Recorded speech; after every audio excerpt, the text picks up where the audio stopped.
Di dalam setiap huruf, ada cerita. Di dalam setiap aksara, ada jejak dari tangan-tangan yang pernah menulisnya, pikiran-pikiran yang pernah melahirkannya, dan peristiwa-peristiwa yang menjadi alasan mengapa ia ada. Di tanah Jawa, ada sebuah sistem penulisan yang telah bertahan selama lebih dari 1000 tahun. 20 huruf yang jika dibaca bersama, bukan hanya membentuk alfabet biasa, tapi membentuk sebuah kalimat yang menyimpan kisah tentang dua orang yang pernah hidup, pernah bersahabat, dan pernah memilih untuk mati demi sesuatu yang mereka yakini sebagai kebenaran. Malam ini, kita akan menelusuri kisah di balik aksara itu, mengikuti perjalanan seorang pemuda, dua sahabat setia, dan sebuah janji yang terlalu kuat untuk diingkari, bahkan oleh kematian sekalipun. Selamat datang di Dongeng Sunyi. Duduklah, tenangkan pikiranmu, dan biarkan cerita ini menemanimu. Di dalam aksara Jawa, yang masih diajarkan di sekolah-sekolah di Jawa hingga hari ini, tersimpan sebuah kisah. Bukan hanya sistem penulisan biasa, bukan hanya warisan budaya yang indah secara visual, tapi sebuah pesan yang telah bertahan selama lebih dari 1000 tahun. 20 huruf, 20 aksara, yang jika dibaca bersama, membentuk sebuah kalimat dalam bahasa Jawa kuno. Hana Caraka, Data Sawala, pada jayanya Maga Batanga, yang artinya ada dua utusan yang saling berselisih, sama-sama sakti, dan keduanya mati. Dua utusan yang saling berselisih, yang keduanya mati. Di balik kalimat singkat itu, tersimpan sebuah kisah tentang kesetiaan yang begitu dalam hingga berubah menjadi tragedi, dan tentang dua sahabat yang masing-masing memilih untuk mati daripada mengkhianati janji yang pernah mereka ucapkan. Inilah legenda Aji Saka. Di sebuah negeri yang jauh, hiduplah seorang pemuda yang namanya kelak akan dikenal di seluruh tanah Jawa. Namanya Aji Saka. Aji Saka bukan pemuda biasa. Ia cerdas, bijaksana, dan memiliki kesaktian yang tidak bisa diremehkan. Tapi yang paling membuat orang-orang di sekitarnya kagum bukanlah kesaktiannya. Yang paling membuat mereka kagum adalah caranya memperlakukan orang lain. Dengan hormat, dengan ketulusan, dan dengan kesetiaan yang tidak pernah goyah. Aji Saka memiliki dua orang pengikut yang telah bersamanya sejak lama. Dua sahabat yang kesetiaannya kepada Aji Saka tidak perlu dipertanyakan lagi. Namanya Dora dan Sembada. Dora adalah pengikut yang selalu ada di sisi Aji Saka. Cepat, tanggap, dan selalu siap menjalankan apapun yang diperintahkan. Ia adalah tangan kanan yang tidak pernah gagal. Sembada adalah pengikut yang berbeda. Ia lebih pendiam, lebih dalam pikirannya, dan memiliki satu kualitas yang membuatnya berbeda dari siapapun yang pernah Aji Saka kenal. Sembada tidak pernah, dalam kondisi apapun, mengingkari kata-katanya sendiri. Suatu hari, Aji Saka mendengar kabar tentang sebuah kerajaan yang hidup dalam ketakutan. Kerajaan Medangkamulan namanya. Sebuah kerajaan yang tadinya makmur dan damai, kini dikuasai oleh seorang raja raksasa yang bernama Prabu Dewata Cengkar. Prabu Dewata Cengkar bukan raja biasa. Ia adalah penguasa yang kejam, dengan satu kebiasaan yang membuat seluruh rakyatnya hidup dalam teror. Setiap hari, ia meminta satu orang manusia untuk dijadikan santapannya. Setiap hari, satu nyawa melayang. Setiap hari, satu keluarga kehilangan seseorang yang mereka cintai. Dan tidak ada yang bisa berbuat apapun karena kekuatan Prabu Dewata Cengkar jauh melampaui kemampuan siapapun di kerajaan itu untuk melawannya. Aji Saka mendengar semua itu dan memutuskan untuk pergi ke Medangkamulan. Sebelum berangkat, Aji Saka menyimpan sebuah pusaka, sebuah keris yang kekuatannya tidak bisa diremehkan. Keris yang menjadi simbol dari seluruh kesaktian dan kekuasaan yang ia miliki. Ia menitipkan keris itu kepada Sembada, dan ia memberikan satu pesan yang jelas dan tidak bisa disalahpahami. Keris itu tidak boleh diberikan kepada siapapun, kecuali kepada Aji Saka sendiri yang datang mengambilnya.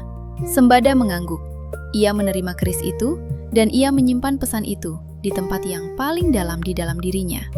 Bukan hanya sebagai instruksi, tapi sebagai janji. Janji yang tidak akan ia ingkari apapun yang terjadi. Ajisaka berangkat dengan Dora di sisinya, meninggalkan Sembada sendirian menjaga keris itu di tempat yang jauh dari Medang Kamulan. Di Medang Kamulan, Ajisaka menghadap Prabu Dewata Cengkar.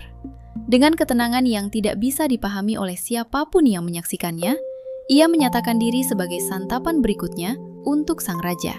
Prabu Dewata Cengkar yang tidak pernah menduga ada orang yang datang dengan sukarela, menatap pemuda di hadapannya dengan penuh keheranan. Tapi Ajisaka mengajukan satu permintaan terakhir sebelum ia menjadi santapan. Ia meminta agar ia diberi tanah seluas ikat kepalanya. Hanya seluas itu, tidak lebih. Prabu Dewata Cengkar yang merasa permintaan itu sangat kecil dan tidak berarti, langsung menyetujuinya. Dan itulah kesalahannya. Ketika Ajisaka mulai melepas ikat kepalanya, kain itu tidak berhenti melebar. Ia terus dan terus dan terus membentang. Melampaui ruangan istana, melampaui halaman kerajaan, melampaui batas-batas yang bisa dibayangkan oleh siapapun.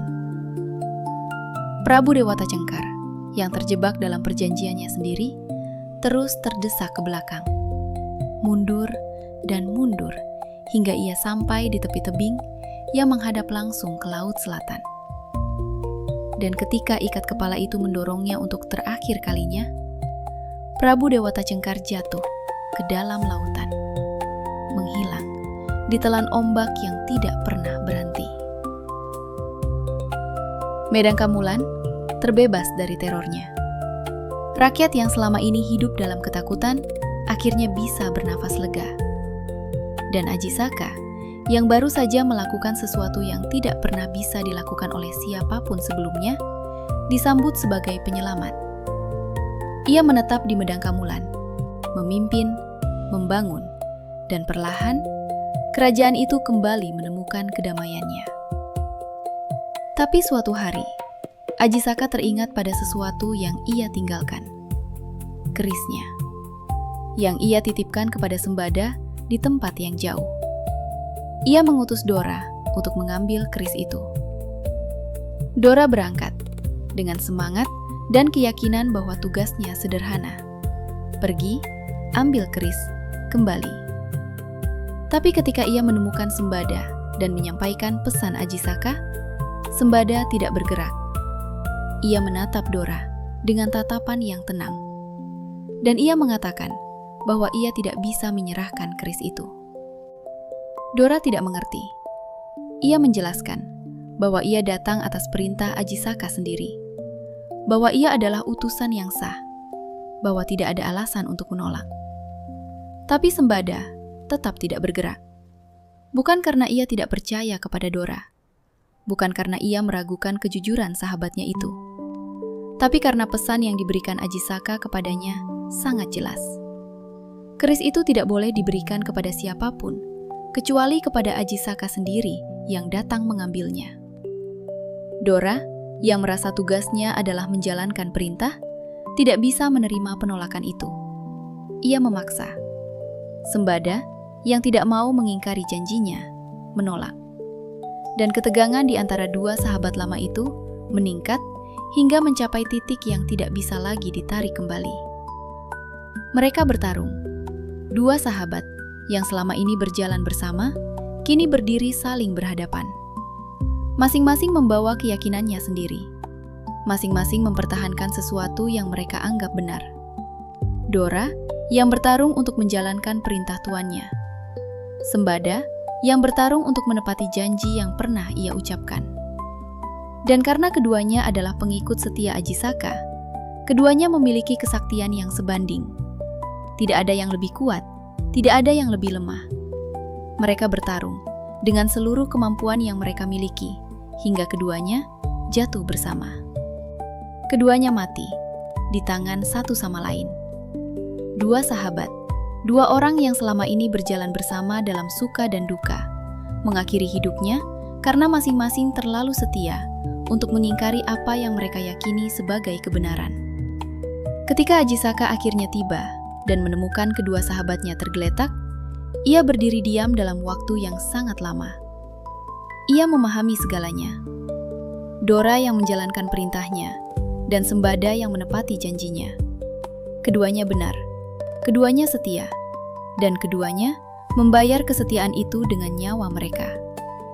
Dari kesedihan yang tidak bisa ia ungkapkan dengan kata-kata biasa, Ajisaka menciptakan sesuatu, sebuah sistem penulisan yang di dalamnya tersimpan kisah dua sahabatnya untuk selamanya. 20 aksara yang jika dibaca menceritakan kisah mereka. Hana Caraka, Data Sawala, pada Jayanya, Maga Batanga. Ada dua utusan yang saling berselisih, sama-sama sakti, dan keduanya mati.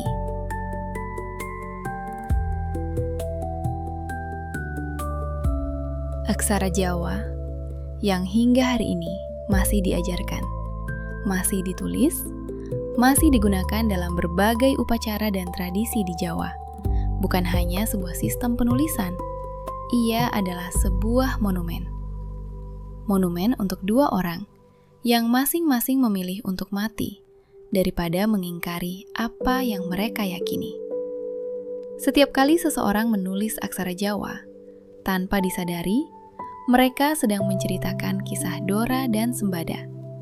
Kisah tentang dua bentuk kesetiaan, yang keduanya benar, tapi tidak bisa berdiri bersama dalam waktu yang sama. Dan mungkin, itulah pelajaran yang paling dalam dari kisah ini, bahwa kesetiaan bisa menjadi hal yang paling indah di dunia. Tapi ia juga bisa menjadi hal yang paling menyakitkan, ketika dua kesetiaan yang sama-sama tulus bertabrakan satu sama lain.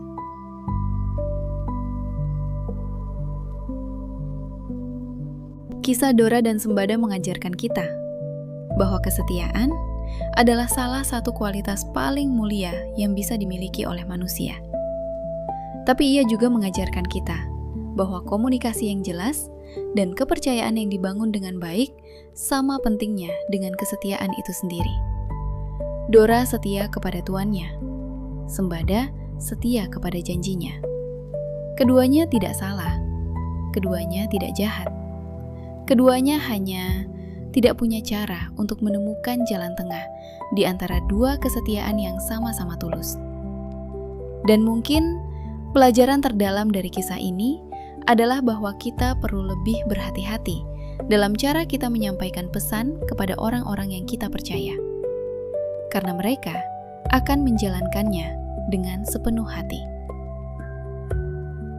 Demikianlah kisah di balik 20 aksara Jawa yang masih hidup hingga hari ini. Seperti akar yang menghujam jauh ke dalam tanah, legenda-legenda Nusantara telah menopang kita jauh sebelum kita menyadarinya. Cerita yang malam ini kami sampaikan terinspirasi dari warisan leluhur yang tidak ternilai harganya. Disampaikan dengan cara kami sendiri, namun selalu dengan hati yang penuh hormat. Karena setiap kisah yang lahir dari bumi ini adalah bagian dari jiwa kita sebagai bangsa. Dan selama kita masih mau mendengarkan, warisan itu tidak akan pernah benar-benar pergi. Semoga cerita malam ini menemanimu dengan tenang. Semoga mimpimu indah. Dan semoga esok hari kamu bangun dengan hati yang lebih bijak dalam menjaga setiap janji dan setiap kepercayaan yang pernah diberikan kepadamu. Sampai jumpa di cerita berikutnya, di Dongeng Sunyi.